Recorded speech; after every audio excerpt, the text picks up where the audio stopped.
We are very happy to welcome you to the very first edition of the GlobalSpa Wellness Circle. We are focusing on one of the most wellness-related topics today, the future of wellness.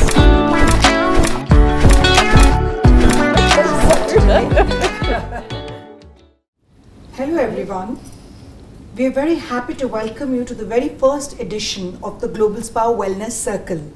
This initiative has been created to bring together the most credible voices in medical wellness, lifestyle, hospitality and culture to have a real, meaningful conversation around where wellness is headed beyond trends and buzzwords. And as you can see, I have the best in wellness here with me tonight. Today, wellness, we all know, is no longer a niche. It's everywhere, from luxury retreats to daily routines, from science-backed medicine to social media narratives. But with this rapid growth comes an important question. Are we truly evolving or just consuming wellness differently? The idea behind the Wellness Circle is simple: to create a space for depth over noise, insight over information, and clarity over confusion. And for our very first edition, we are focusing on one of the most wellness-related topics today, the future of wellness. Because with the choices we make as individuals, as businesses, as an industry, will define how we live, how we heal, how we age in the years to come. But what is exactly the future of wellness? Are we just going in a haphazard direction, or is there some future of how we are planning to actually have wellness? What was wellness 10 years ago? What is wellness today? And what is wellness going to be 10 years from now? So I'm going to start with asking a question to Dr. Doris. Dr. Doris is here with us all the way from Austria.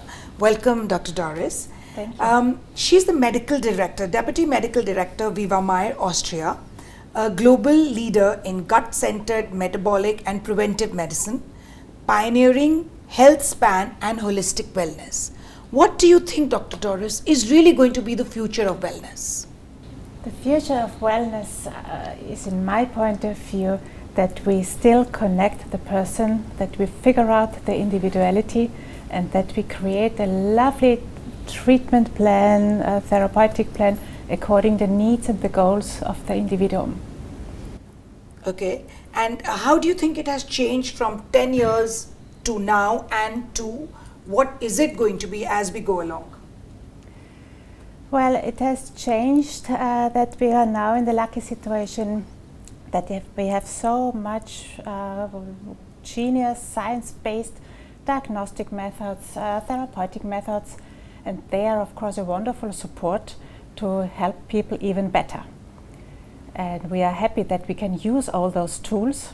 Okay. In our medical health resort, we actually do not put the word spa too much in the front. We are a medical center. Right. Because our base is the medicine. We are all physicians. We all are good trained in evidence-based medicine. And we truly believe that the combination, traditional methods, diagnostic, therapeutic methods, in combination with modern science-based medicine is a marvelous and a very powerful and unique combination. Yeah, we do believe that spa is just a small part of wellness, and today wellness is medical. It's heading towards medical diagnostics, so that's great. So I'm going to now ask Heidi, who is Heidi Grimwood, who is a global wellness leader, and she's here from Maldives. As you can see, we have a very eclectic mix of people from across the world. She's a respected figure in hospitality, wellness, shaping wellness experiences across global luxury destinations, and they have forayed into India a lot, and I think they have some amazing plans for India as well. So tell us, Heidi, what do you think is the future of wellness? From our side, we take a very different approach because I think there is a space for everyone and everything within this wellness industry, and I think that's what's most important, that there's not just one size fits all, and it's what somebody wants to go towards. So for us, we very much go back to the more traditional methods of actually looking at the body internally and seeing what do we need. So we do work on different methods where we are doing an analysis. We have our wellness curators and we do analyze what's going on with the body, but we take it on a more holistic approach. Right. So for people that don't necessarily want to take the medical route or want to go down that route, but also from our side, I think we look at not just wellness your way, but wellness for all. We're looking on different levels where we're looking for people that, yes, that can afford that level of wellness, but we also want to make wellness accessible for people that maybe don't have that income to be able to go that deep. So we want to open it up to everybody and give them that education. So that's our approach on wellness, is more about working on yourself and listening, because that's one thing that we're forgetting to do these days, is actually listen to our body or tell us what we need. And how do you think things have changed over the last, say, 10 years, and what is the difference? Everyone's confused now. Yeah, they're so overwhelmed with information. Yes. Nobody knows what route they need to go on. And then they get anxious that they're missing something, and they jump on different bandwagons, the latest fad, the latest thing, or somebody will tell them, no, this is the answer to everything, so they follow that. And this is where it's about going back to listening to yourself and saying, okay, what do I really need? And understanding more. And whether you take a medical route, whether you take a holistic route, feel comfortable going on that and not have peer pressure. Because we all have our friends around us that kind of go, no, you have to do this. You're crazy for not doing that. We all know what's good for us. So yes. I think we need to be more quiet. So right now, in the last 10 years, all that's happened is complete confusion. Yes. And technology has evolved beautifully. Yes. But we've just confused everyone out there. I hope we are able to sort some of the confusion here today. So Luke, coming to you. Luke is the founder of Luke Coutinho Holistic Lifestyle Sciences, and you're an author, you're a lifestyle expert, you specialize in nutritional science and integrative medicine, and you are the voice of wellness in India today. Tell us, what do you think has evolved and what do you think is going to happen? So I think there'll be like 3 schools. There'll be one which is like chasing extremes. We can already see that, totally, fixed with gadgets and numbers and data, but not connected with their intuition and, making decisions on just data and what data will sell you a supplement or what data will move you into a different, way of treatment. We'll see another school that will move more from treatment to healing. Because I think a lot of people now are fed up of being treated. They want to move to a model of healing, right. which explains beautifully the medical evidence-based medicine with lifestyle, with spa, everything coming together. So I think we're on that journey right now, but these 2 schools will remain in the future, because one is going to be pushed through confusion. The market of confusion right. is how you get people to buy. And one's going to be a market that's done everything, and then they come back to the roots, they come back to simplicity, and they realize clean air, clean water, clean food, relationships, great food, movement is the simplest, most primal foundation for human health.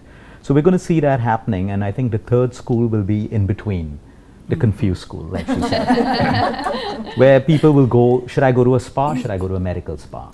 So I'll go ahead to your next question, which means, what have we seen in the last 10 years, and which is going to be a problem in the future as well? Everything is still fragmented. And that is the biggest breakdown in healthcare. Medicine, great stuff. Okay, alternative medicine, great stuff, but fighting with medicine. I'm better than you, you're better than me. That's a big issue. The patient suffers. I think all schools of medicine, if it's proven scientifically within a framework and it's not creating harm to a patient, imagine if all of that was integrated together, which in a way is what everyone's trying to do. Right. Medical spa, but respect for massages, out of treatment, nutrition, etc. I believe that's what the patient needs. But as long as everything's fragmented, there's and things have to be fragmented for profit. If yes. it joins, you are actually going to see people address root causes. The future is prevention, like she said. I don't know how many people really want prevention, because in prevention, unless we can create a model that's profitable for prevention, it is going to be it's going to be a manipulated way of keeping it into. So I think it comes up to, everyone who wants the patient to get better, wants the patient not to get sick in the first place. I think these models, if they join together, that's what people are looking for, because we can use COVID as an example. When there was no vaccine, you had the medical world tell people take vitamin C, take zinc, sleep well, etc. The moment the vaccine came, a lot of the medical world forgot about that. And people were like, why aren't you telling me the same thing now? So people are seeing through the system, and I think it's up to us to curate the right kind of science and content and co-create it together, so people can understand that it's everything for you. So I feel that's what the future is going to be. But right now, I think prevention is a massive need on our planet, because there are too many people getting sick. Even though we have longevity science, we have everything, but people are getting sicker and sicker because the foundations have been missed. So any medical system, spa system that can put these things together, I believe that's going to be the future. So for some people, confusion is better. It's how you sell stuff, right? It's how you sell stuff. Okay, so Shruti, you are you've been an actor. Now you moved into being a wellness advocate, and you're working on mental health. And mental health today has become a very big topic. 10 years ago, if somebody had a mental health problem, they would hide it and they would not talk about it. But today they are. Today there are ways to solve it. So what is your take on how things have changed on the emotional, on the mental health aspect? So I think, Parinita, the first thing is it's great that we're addressing something that is such an integral part of health.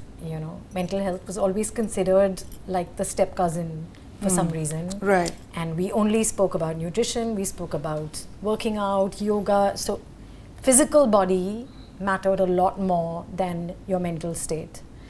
And like you said, 10 years ago, it was something that you wouldn't talk about freely, and it was sort of hushed around the house. While the conversation has become more public, we've kind of gone to an extreme where now it's being weaponized almost.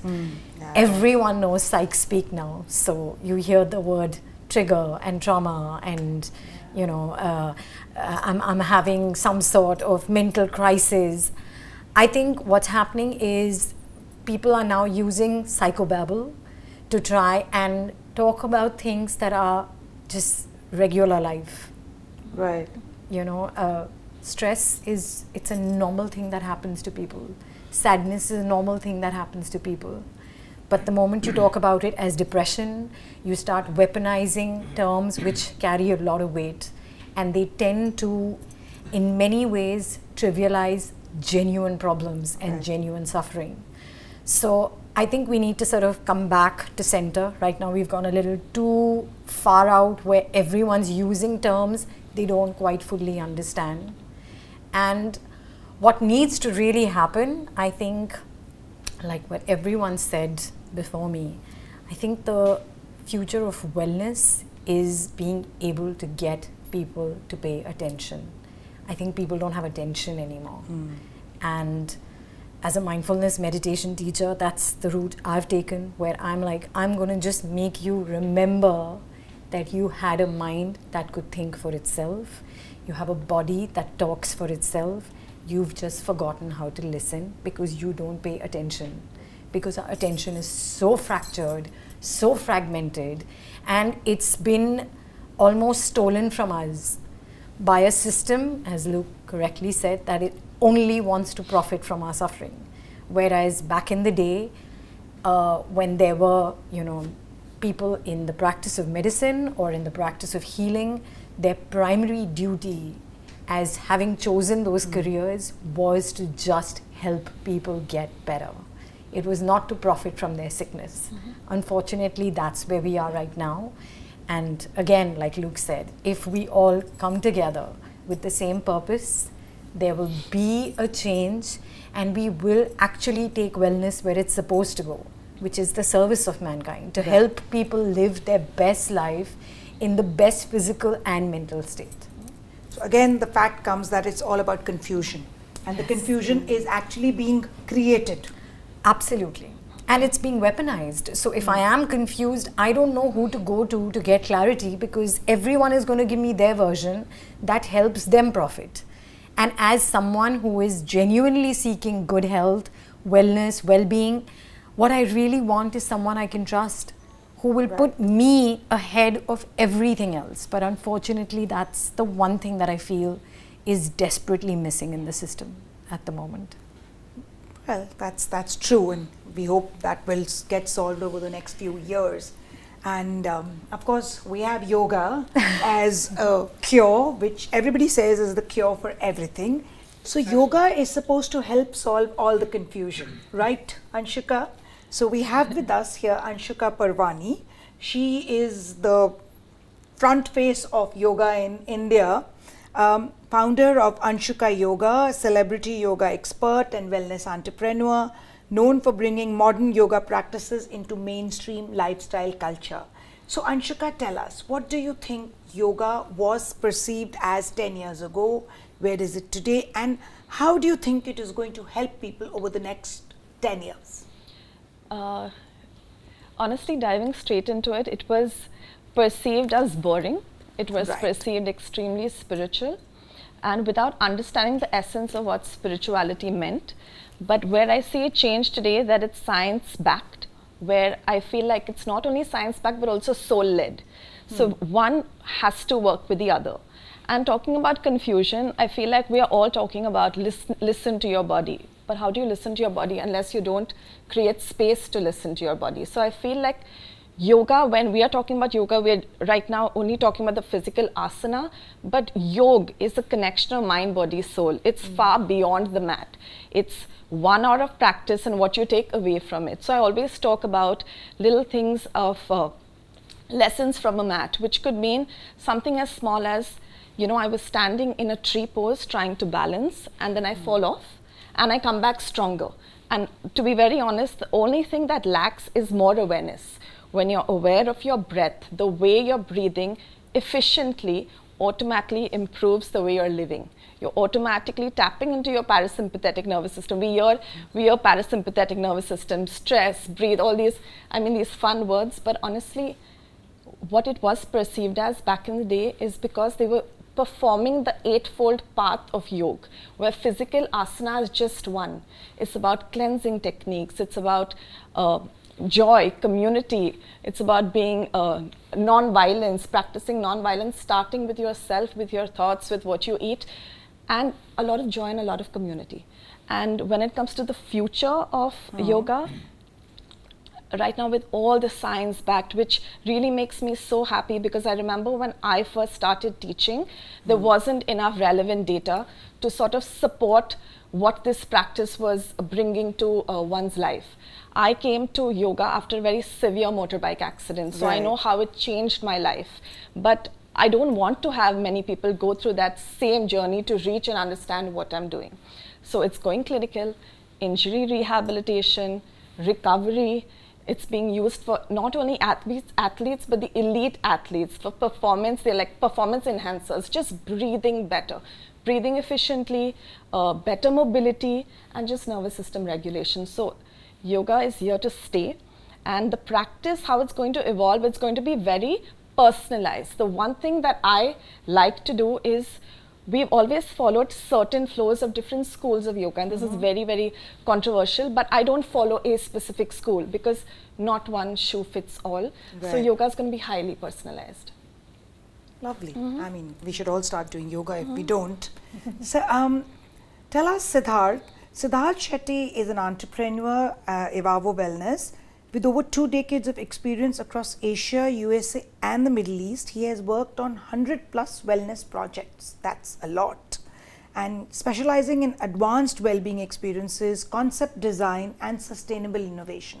What is your take on all this? Everybody has given us very diverse, very interesting, very different ideas, but it all evolves actually into one thing, that you have to listen to your body and you have to, simplicity is key. Yes. So what is your view? I believe wellness today is moved far beyond. I think let's go back where it started. When we talk to people about wellness, the typical thing that think is this spa, but I think post-COVID is the inflection point in the history of wellness, I believe. So 2000 told people that prevention is actually better than cure. You need to spend time, you need to listen to your body, and you need to work on your body. And today, if you see 5 years, or it's been 6 years since COVID happened, the trend today is that how do I live healthier, happier and longer? I think that's the bottom line of what wellness is all about. We have a lot of this tech coming in the projects that I'm doing in, but the more I read, the more I talk to people, the more I go to resorts and understand what people want, I realized that it's the foundation that people are not realizing that they need to work on. And it's very simple. I think wellness is being made overcomplicated by people. And as I read more, what I'm understanding, and I'm a learner in this field, though I've done so many projects, is that it all goes down to the core. If you watch the people who featured in the Blue Zone documentary, people who live 100 years, the 4 core things that I'm understanding works is the quality of sleep, the mobility, nutrition, gut health, and emotional wellness. So we are building all these fancy places. Obviously, there's money to be made because people want to see a fancy looking box. But the trend in the projects that we are looking at is that people want to come to places which can help them sleep better, move better, or eat healthy. So we are looking at doing projects which are simplifying things. So I'm getting this pushback from a lot of these big brands. I'm talking about one of the brands where we are sitting in, that how can I make it simple, how can I make it purposeful, and how can I personalize it for an individual. So I think there is a lot of information which has come out in the market which is causing a lot of confusion as well, where there is this WhatsApp University, Instagram, and variety of stuff. But I think the trend today is people want to deliver on a certain purpose, and they want it to be personalized. So the projects that we are doing is that we're working on a lot of individual personalized based wellness, delivering an outcome designed for that individual, for that guest, and so that they can actually go back and transform their life, because transformation will not happen in a resort or a spa. Transformation will happen in your home. Right. So the other trend that I'm looking at is we are working on almost a dozen odd projects where people want to build wellness proof homes. So wellness is actually moving to homes. Yes. Homes we are designed to have the right quality of air, the right water filtration, and the right quality of sleep, the no VOCs, no plastic, no microplastics. So real estate developers today are trying to make wellness 365 days. Earlier it was episodic. You actually go to a spa or a resort, you spend 5 or 6 nights there, or 5 or 6 hours there.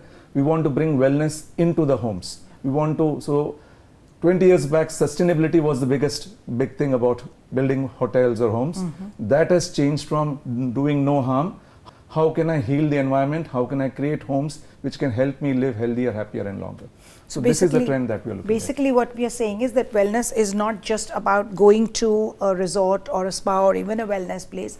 It's about making it part of your integral part of your lifestyle. Yes, both through architecture and the way you live as well.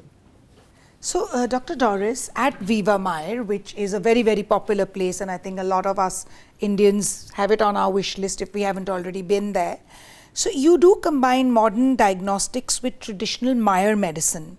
How do you see this integrative approach shaping the future of wellness?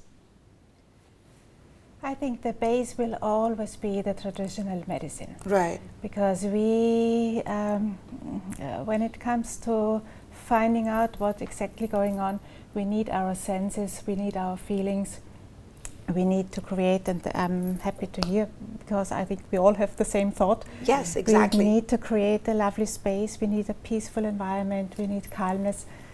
And what we on top of this offer is this detoxing, because what we know, lots of people do their very, very best, but they somehow stuck. And by giving them the chance to detox on all levels, which can be quite tough the first days, because we really speed up all the detox organs. I was in a state of shock when I reached there, but yes, by the end of the 7th day it was just amazing.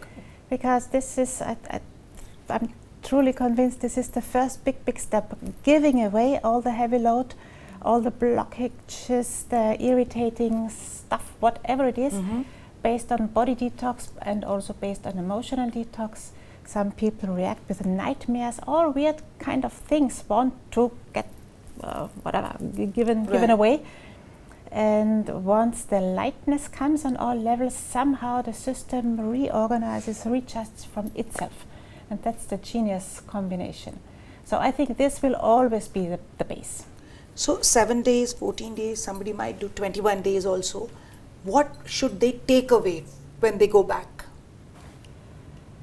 Maybe I can share a lovely feedback. Just a couple of weeks ago, I got a lady told me, "Thank you, you have given me my body back." Oh, okay. This Sounds lovely. is exactly actually what all we are saying. Yeah. It is this listening to the body again, getting reconnected with the body again. This is actually the main thing, and taking over self-responsibility. And I agree, confusion is even in our doctor's world. Every day is a new clinical study popping up, and it's a jungle in the meantime. But on the other hand, it is genius, because we really have lots of good tools now, but they need to be taken in the right way. Yeah. They need to be used in the right way. And therefore, everybody needs to take over self-responsibility again.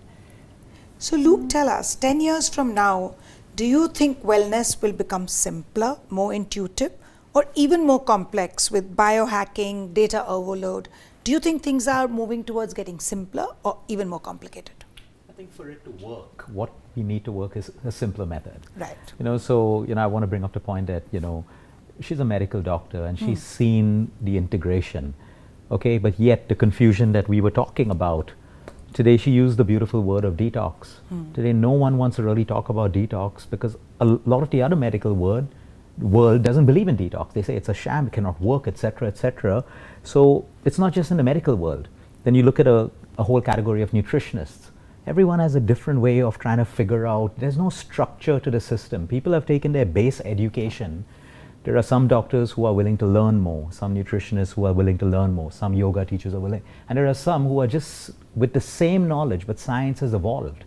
And that adds to the confusion that you were talking about, because now you have the same people in the same fields of different types of medicine, but all with different gaps in their knowledge system. So the system is becoming more and more complicated with more and more confusion.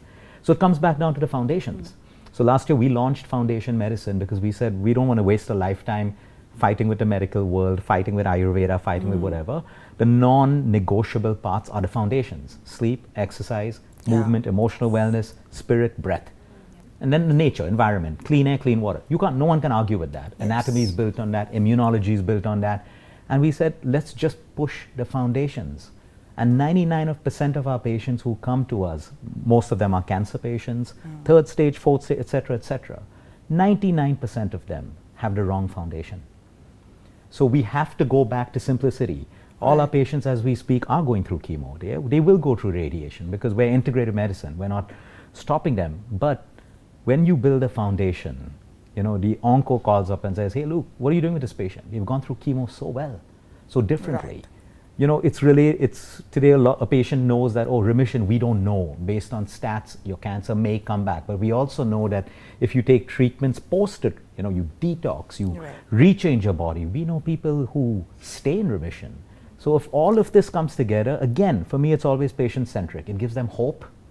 Absolutely. Right now, there's desperation. So I have people who do, can I go to this facility in Mexico? They're going to charge this, and I'll do this. And it's out of desperation. People want to live longer. They want to cure their disease. So I feel people like complication. They pay for complication. So it's a smart marketing strategy. So if you make a simple idea complicated, I'm sure he'll know about that. Sleep, he mentioned it. But if you put sleep through a particular chamber and a certain lighting, people will pay for that. Absolutely. Because people pay for complication. So we have to again co-curate. That's when experts, institutes come together. I mean, everyone has a separate business, but if we can co-curate content that actually helps people, I think there's a large population that wants that. They're willing to pay. There's a high price category, luxury category, and there are people, everyone has their space, but every one of them wants that simplicity and they want a lack of confusion. So they want the medical treatment, they want everything. Complication will always work, right? You got to show that, half the patients, we would like to tell them, you're sleep deprived, your immune system's broken, that's it. But no, how can I get a cancer because of that? You have to talk, could it be the air, could it be the plastics, could be the micro, but there is no evidence alone that a microplastic will cause a cancer. Right. But they want something complicated because they have a complicated condition. It makes them feel like, I got it. So there's so much of confusion, and that's the sad part of it. So Heidi, tell us, you have shaped wellness experiences across luxury hospitality. How is the definition of a wellness experience evolving in the next generation? I think the most important thing, like Sid was saying, we have to actually put the right space in it. There's a lot of hotels, resorts that are trying to go fully immersive. It doesn't make sense. There is a space for that. I don't want to go on vacation on the Maldives and be told I can have nothing. I can't go and enjoy the sunlight because I'm having treatments that are going to affect. I can't do this, I can't do that. So what we need to really look at in this sector is what elements of wellness can we bring to a guest in the luxury environment that will give them a beautiful experience, but also be able to enjoy their vacation.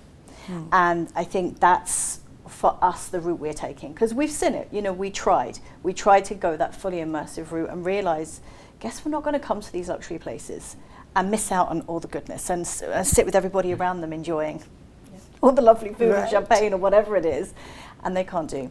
So on our part, it's seeing how we can plug it in for each guest. Like you're saying, like it's very individualized as well, like what you were saying with your yoga.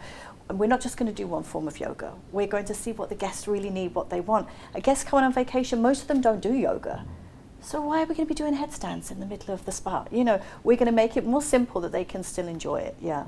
So that's the route that we're taking, because then that differentiates us as well as a business. It's not about there's always a big talk out in the wellness world of the wellness now is a multi-trillion-dollar industry, but no one's actually talking about, wow, look what we can do to help people in wellness. There's nothing about how we're healing people. It's about how much money, like you were saying, how much money we can cash in on and how we can confuse them. So I think what's more important now is we focus on how can we bring our wellness expertise and how can we make people feel better. The money will then flow after that. So there has to be the priority on the people first. Everything else flows. Well, talking about luxury, we are here at the JW Marriott Sahar at the presidential suite, and look at the beautiful food and healthy food they have curated for us. And we believe that wellness is not just about sitting and meditating, that's important, but about living life to the fullest, enjoying life with balance, which is what we all really need to do. So Shruti, tell us, as wellness becomes more visible and curated online, everybody is talking about wellness. I think it's the hot topic today. Do you see that the future of personal well-being is evolving? Will it become more private and internal, or even more performative and public?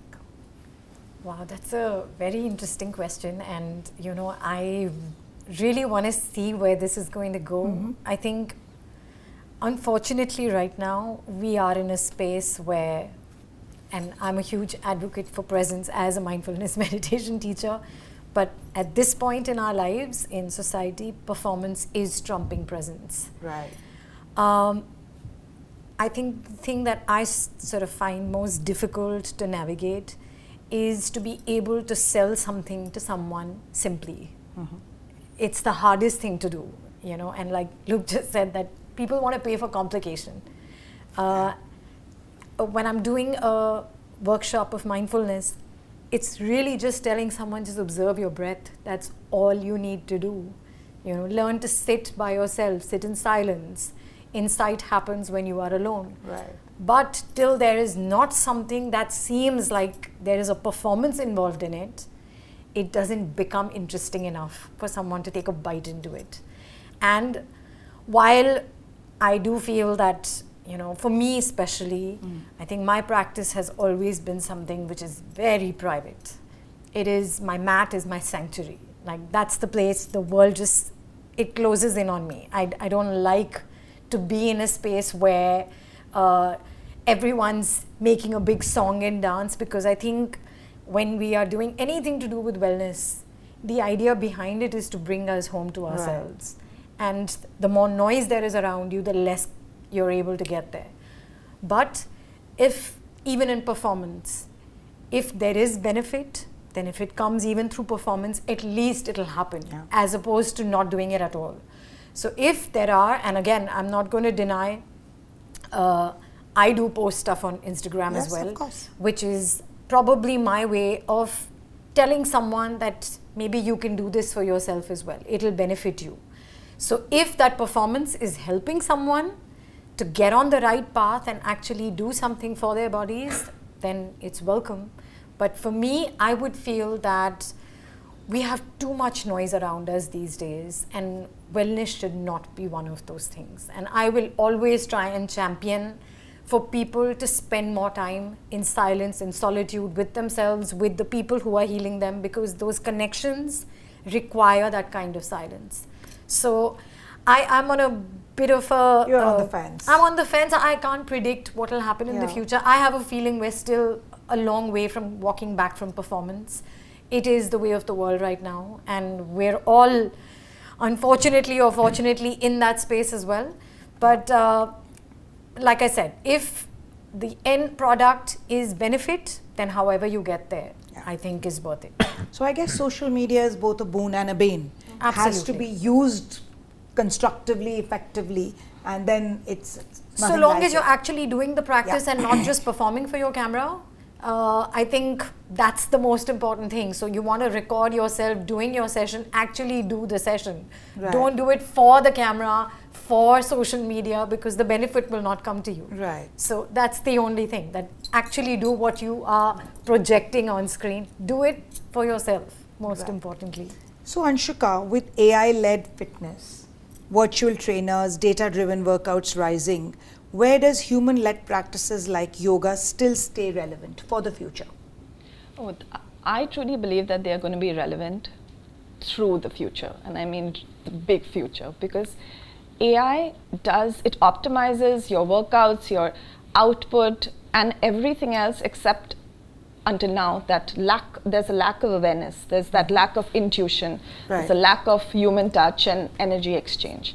And yoga, the practice of yoga is it's a exchange of energy. Even if I'm reaching out to someone through a social media screen, sharing a video for maybe moms to do with their kids at home, or somebody who has a 65-year-old parent at home that they want to help breathe specifically or increase certain knowledge of.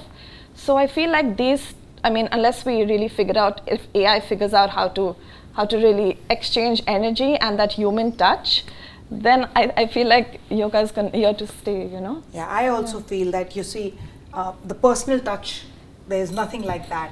I know everybody does online classes, I'm sure even you do them. Absolutely. But that touch of doing something personal is, and I feel like AI is definitely equals to I don't think it's an AI versus yoga world ever. It's going to be AI for maybe output, but the internal regulation, your internal machinery is what your yoga is going to give you.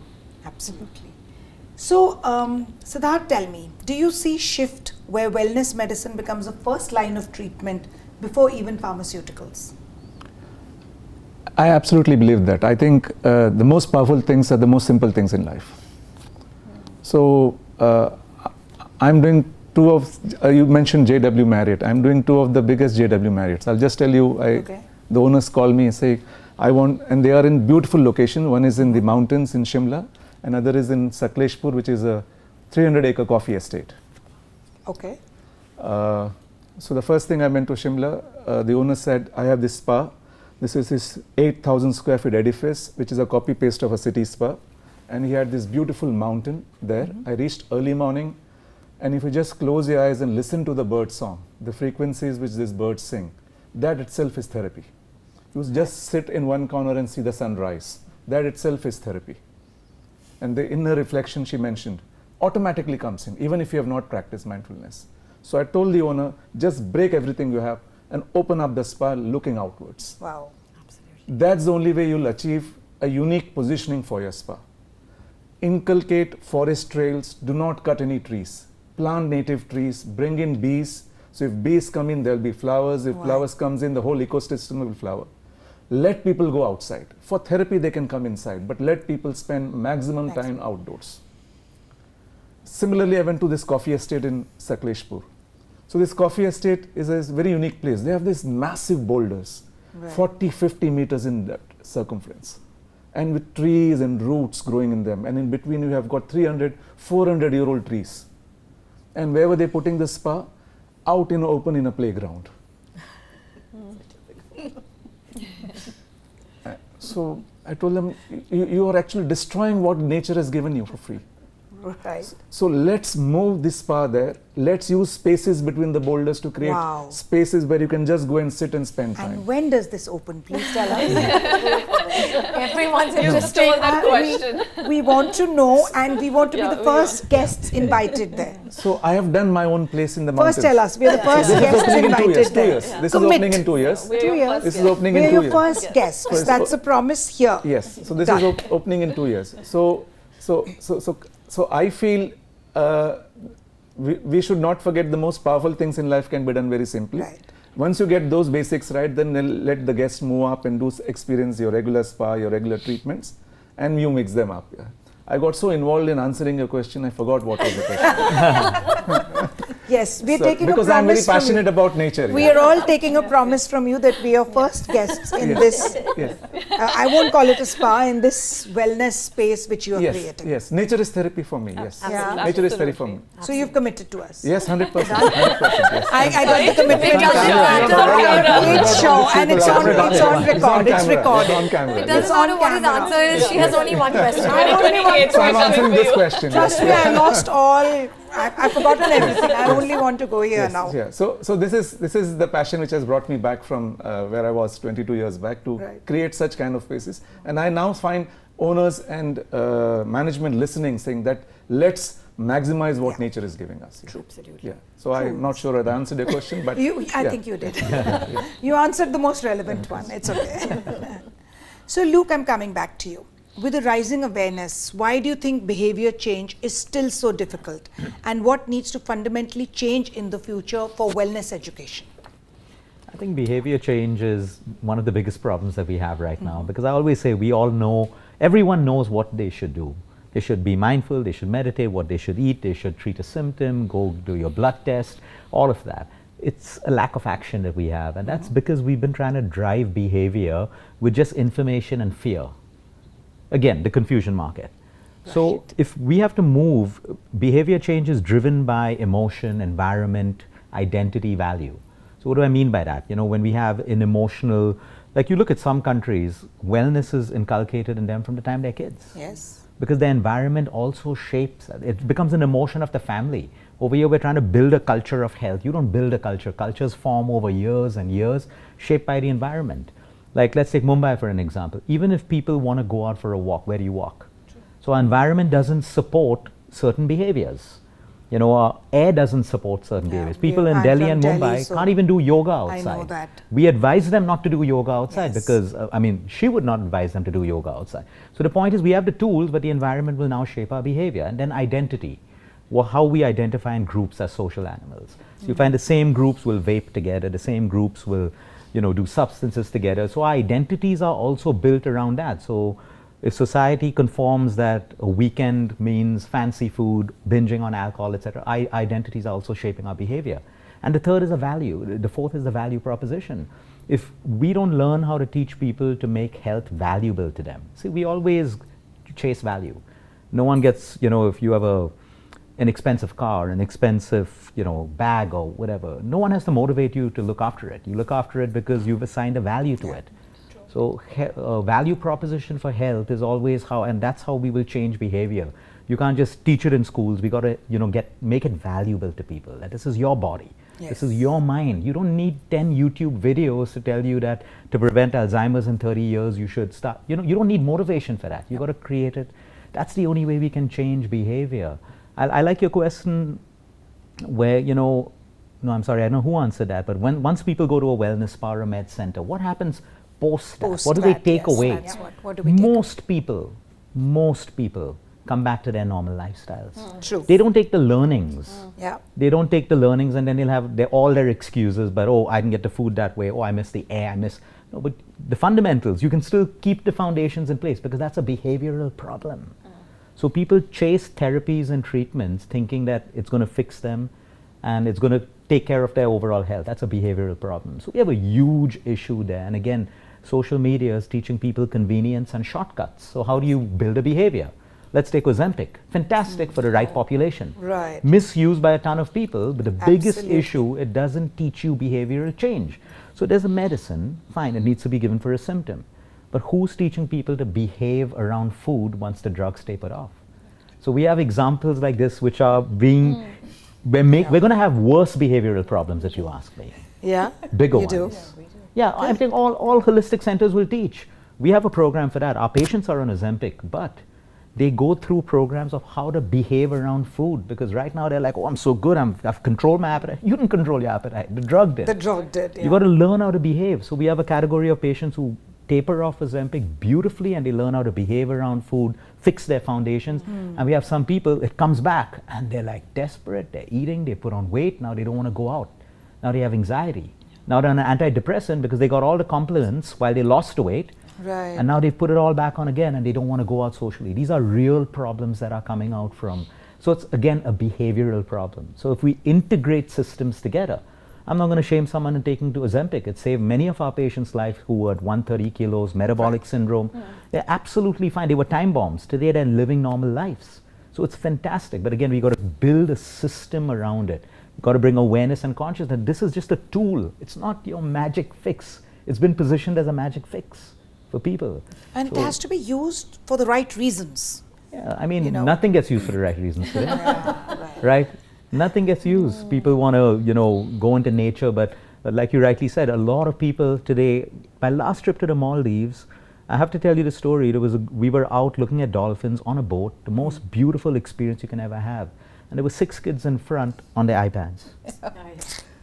And there are dolphins spinning around and they couldn't be bothered. They're like the dad and mom say, hey, have a look.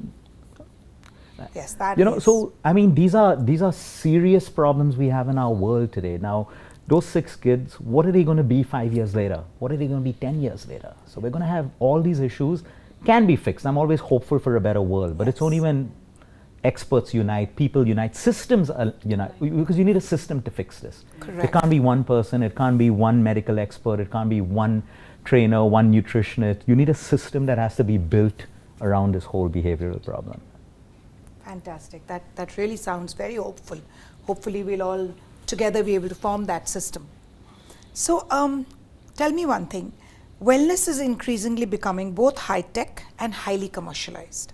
How does VIVAMAYR maintain medical credibility and depth while still delivering a luxury experience?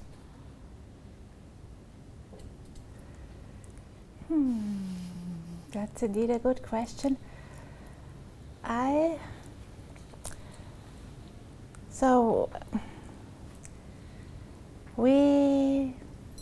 What should I say? By keeping the base, actually, as I said before already, so it's about leaving responsibility where it belongs to. Right. And this is the first information the guests, we call them guests or clients or whatever, they get. I cannot do it for them. I can only guide and I only can give recommendation. I can support with all our tools, and because we also mentioned before already this modern science extra helping tools, I'm happy that we have all the things like colonic irrigation, ozone treatment, laser treatment, all different kinds of things, because one thing is clear. What we are talking here is all fabulous and all brilliant, and if we would have all the time in the world, we would not need, actually we wouldn't sit here if we have the nature and all together. But realistically, we have to admit we all live in an environment where we do not always find genius and great moments, situations that we can live our life how our body wants it to be lived. I hope you understand. That's why time is also a factor, and by having all these extra tools, we can speed up the healing process. That's why we really like to add this to our program and to our treatment regime. But one thing is clear, people, they have to accept and then have to understand it's in their hands. That's why teaching is also our foundation. People need to learn how to behave, how to eat, think about their habits, reframe their things in a new way, and then it has a good long-lasting effect. Great. So whether you do 7 days, 14 days, 21 days, you have to come back and inculcate it into your life for it to really help you. The whole process takes 3 weeks, because this also comes from neuroscience. Everything what we want to change or what we want to have at least a bit fixed inside to have a good long-lasting effect, needs minimum 3 weeks. And we all know when we swap back to the old habits, then we will sooner than later be in the old story again. That's why the teaching is so important, and really taking out 2-3 things what to change to have a good and a better long-lasting effect. So Heidi, tell me, what are global travelers actually seeking today that they weren't seeking 5 years ago? I think with the spa kind of side of things, they were initially coming in, having a treatment and leaving. Now they're looking for a whole journey. So they're looking more for that entire experience of going through, which is what I think our industry is really, creating in a lot of ways. So, and they're also, they don't want the regular Balinese massage, the Swedish massage anymore. Sure. We get guests coming in all the time saying, can you create something for me? Like, I'd just like something for me. And we love that because our teams are so creative. They love, making, they even make the products because we have our own gardens. We have our own spa gardens, and they'll curate different, products and different things. And so being able to curate and make it so personalized for the guest, but it's not about just having an hour in the spa. It's about the journey of arrival. Right. It's about understanding the guest's needs, because if I'm sitting with a therapist and the therapist is just like, oh, you want medium massage, you have no illnesses, right, sign here, we're good to go. You're like, oh, it's just robotic.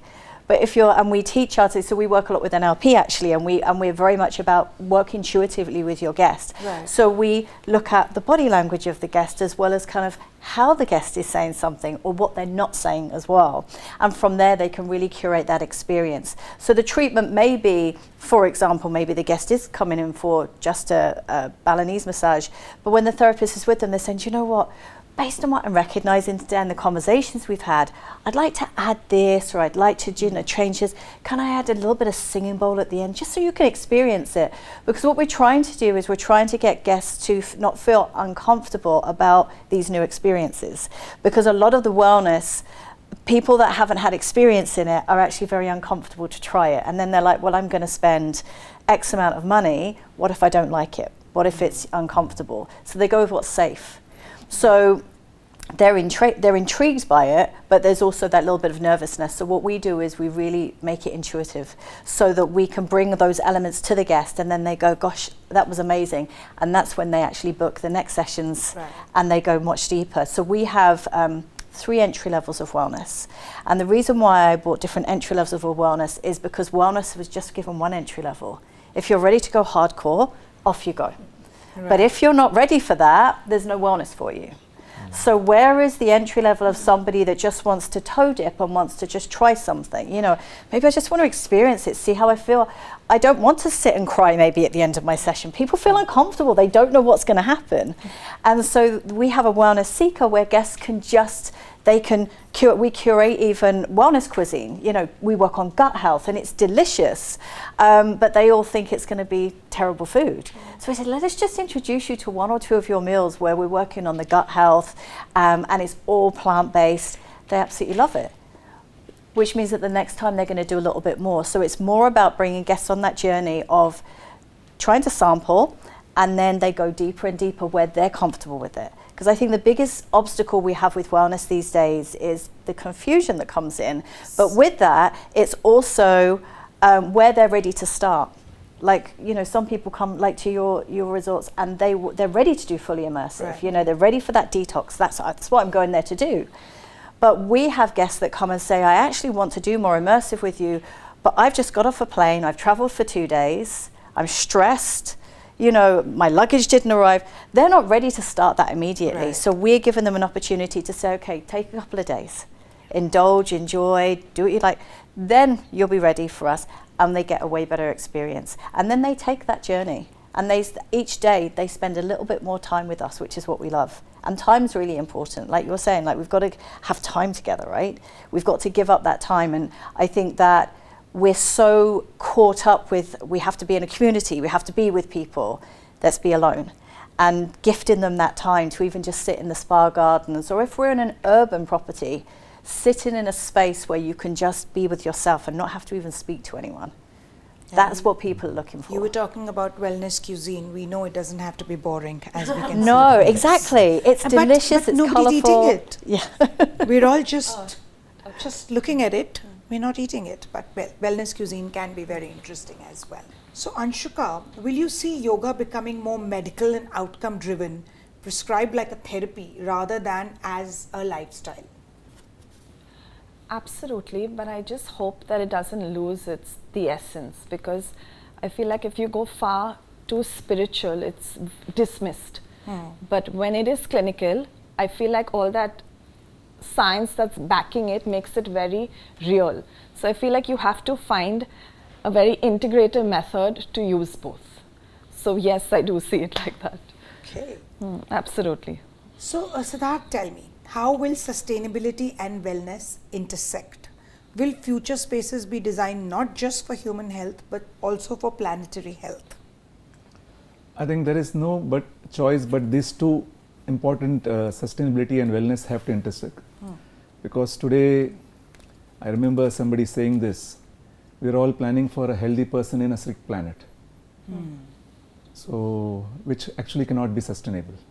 So you have to, if the planet is well, the human being is well. And it's now that people are realizing that I don't just need to filter the water in my house, I also need to save the pond in the neighborhood. I need to save the lake in the neighborhood. I have to ensure that I don't send out plastics into the ocean, because it's going to come back and hit me. Because we are going to be eating that same fish which has actually eaten our plastic. So this has become cyclical. So I think sustainability and wellness will intersect. Sustainability was all about this standard, do no harm, don't use this, build a building like this. And I think we are now moving to a stage which is called regeneration. Let's start healing. Let's start healing the environment, because if the environment heals, we will heal. And we have seen the outcome of big disasters which are happening. We had the 1996 floods in Mumbai, then the floods in Chennai, and then we are looking at Delhi, where you cannot breathe, which is the most simplest thing in life. I mean, how can you say I cannot breathe in Delhi? So I think if you want to achieve basic wellness, first we'll have to ensure the planet is well, the environment around you is well. When we work in the design which is net zero, not just in water, not just in waste, not just in power, but the way we build buildings today. Right. So earlier we had this LEED, IGBC, GRUA standards. So what we are looking, the change which is happening here. So 2000, early 2000 is where sustainability standards came in. And today I think we are in a stage where wellness, well certified buildings are coming in. So you're designing buildings which are not exterior wise LEED certified, but they have building operating environments where wellness is present, which is omnipresent. And that is designed in such a way that you don't damage your neighboring environment. So the project, like I mentioned to you, and we are doing in Nagpur, we are ensuring that if people are coming to do wellness, they're coming to be happy. Right. But what is the best form of happiness? The best form of happiness is if you do something for somebody without expecting anything. So we are asking wellness retreats, if you're doing long stay wellness, please do one evening where the guest goes out and gives back to the community. It could be teaching, it could be money, or it could be your time, which is the biggest gift you can give. So it is very important to link wellness and sustainability together. The planet and the human being cannot exist separate from each other. So what's one wellness feature in hotels that actually just marketing? Not required, but it's marketing. Difficult to answer that question, but people typically try to say that 1 hour can solve your problem, so which is impossible. So which is, I think, what we are all talking about, behavior change. Nobody is addressing that. It's all about saying, come in, you will have deep relaxation, tranquility, and all that stuff. 1 hour cannot solve the problem. And I think the only way to address it, that if what Heidi said, that if I can make the therapist as an ambassador of wellness, being able to educate the guests that please take this back home, try to practice this back at home, then I would say that they are not marketing it in a wrong way. But I think majority of the hotels are trying to sell wellness in 1 hour, which is not possible actually. Can I please add to that? Yes, I have please. to share a story. I truly believe when I started teaching, I wanted to reach as many people as I can. And I really believe that like one change causes that ripple effect. And coming to the story that Luke was talking about, where there were a bunch of kids on their iPads, I actually have a flip side of a story now, where I believe that wellness starts at home, right? Nobody has access to retreats all the time. Right. And sometimes it's just not possible to get a family together. So this was so interesting because my youngest student today is 2.5 years old. I do believe in, I teach, I love kids yoga. And I'm talking about yoga as a lifestyle, whether, so I'm constantly teaching them, their attention span is maybe like 20-30 minutes tops really, but there's so many learnings. When you were talking about the rewarding, what do they come back and give you real feedback? A parent called me and she actually wanted to come in and share with the other mothers. She said, this class of what you're teaching my child has not only changed my child's life, but my family's. She said, every single weekend when we eat together, the father is present at home.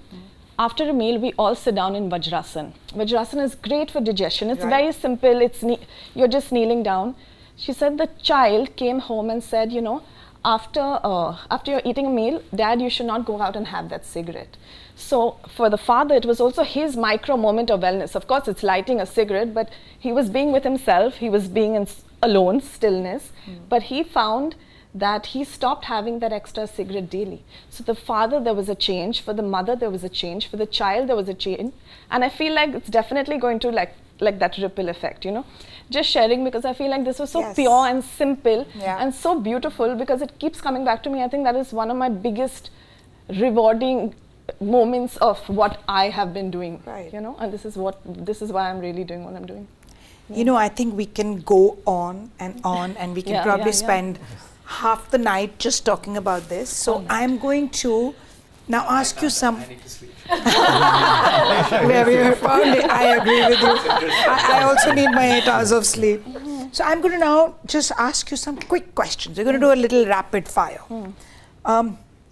Anshuka, yoga myth in one line. What do people get completely wrong? In one line. That yoga is physical asana. So Luke, tell us, one supplement people are overusing right now. I think one is too less to mention. There are too many that people are overusing, too many that are overhyped. So one is NAD for sure, works brilliantly for the right population, doesn't work for so many people who have the wrong foundations. In India we have ashwagandha, which is now being banned across certain countries because of the way it was made. It was sold with the wrong ingredient. In Ayurveda, they actually use a part of the plant that does work. But all the supplements, they use the other part, which is the cheapest, and it actually has no effect on people. So ashwagandha is used massively and misused actually, it doesn't really work too much. Then we have people with liver issues overdoing it on glutathione in India because they want to be fair and they want to be, bright skinned and stuff like that. And we just see how it doesn't work, especially when, again, get the foundations right, clinically it can. So most of these supplements, the science is cherry picked. If you look at the whole science, there will be the right part of it and there'll be a lot of other stuff that doesn't really go well, but like I said, confusion sells the product. Complications sells. So I can go on literally with more and more and more supplements. There are basic ones that really mostly everyone needs because our food chain is messed up, absorption issues, gut issues. So there would be vitamins and minerals that you do take. But most of the ones that are heavily marketed in the name of longevity, in the name of, all of that stuff, think about it. If it worked, we wouldn't be having this conversation right now. No one would take medicines anymore, right? Just live on supplements. So, but it doesn't, sadly. So, Sidharth, if budget wasn't a constraint, what's one thing every home should have for better well-being? I feel I would say two things which we consume daily. One is an air quality monitor and one is a water quality monitor, which I think people are not assuming that the water we get is pure. So just these two things, an air quality monitor and a water quality monitor. I would just add something because if we're going to change behavior, we have to change mentality. India has been pushed as a place where price and mentality go together. We have to start seeing health not as a cost but as an investment. So today people buy the cheapest protein powders thinking they're saving money and protein companies make that. You're making cheap protein because protein's hyped up and this cheap protein is actually harming people because India, it's a price sensitive market. but that was a mentality that was created. So people still look at health, they look at treatments, they look at relaxation as a luxury. But if it shouldn't be that way, it should be that health is an investment, it's not a cost. And so like he rightly said, this should actually be mandatory in everyone's home. Absolutely. Because it's the foundation. Yep. Yes. It's the foundation. So I just wanted to add that because again, it's a behavioral change. These things are necessities, they're not choices anymore. So. Yeah, wellness is actually not a luxury, it's a necessity. We all know that. May I say something to Yes. that? My physiotherapist used to have a poster in her clinic that said, if you think health is expensive, get sick and find out. Well, okay. So Heidi, what's the most unexpected thing guests ask for at a luxury wellness retreat? Oh gosh. There's a list? There's usually a list. Okay. I think I was saying one sentences. I think this is like. But, yeah, I think the most recent, and it was funny but not funny. These guests came and they wanted to do fully immersive experience in the Maldives. We set out a beautiful plan. We had pre-arrival everything. Got them set, took the alcohol out of the room, put all the wellness drinks in everything, and found them in the restaurant the next morning eating beautiful doses. We're like, okay, we're getting back on this? They're like, no, can you just put the alcohol back in there as well? We're like, okay, you're not ready for this. Yeah. So, Doris, gut check. Literally one food you wish people would stop eating immediately. No, there is no one food, because it's always a question of the amount, of the timing, how it's eaten. If it's chewed in a good way, not too much, not too late, not too often, not too quick, then actually none of food. Smoking, drugs, there would, if you would ask me this, there is a clear no, but the rest is just in moderation and how it's handled. That's good. So everything in moderation is good. Food is not the enemy, it's how you eat it which is the enemy, I guess. So Shruti, tell me, what's one wellness trend you've tried and thought, this is not for me? Wow. I actually haven't tried. I'm a little apprehensive about anything that is invasive. So I think I haven't been able to get past that. So I haven't done any treatment or I haven't used any wellness product that's invasive in any way. So. Okay, so stretching or sweating? Stretching, or if you're stretching just correctly, you're going to sweat. You're going to break a hard sweat that you haven't sweated even in like a hot yoga class. Honest. Okay. Now this is the last question for everybody. One word for wellness in 2035. I'll start with you. One word for wellness. In 2035. Happiness. Okay? Integrated. Time for chewing. All right. I was going to say the same thing. Integrated. Okay. Stillness. Great sleep. Great sleep, yeah. Okay. Which means we should shut shop Yeah. now. Yes. Because we all need that great sleep. Yes. Thank you, everybody. Thank you so so much. much. This has been such a interesting and exciting, what should I say, wellness topic. And we meet soon again to talk about more wellness. Thank you. Thank you Thank so you. much. Thank you. Thank you, everyone, Thank you. for their insights. Thank you.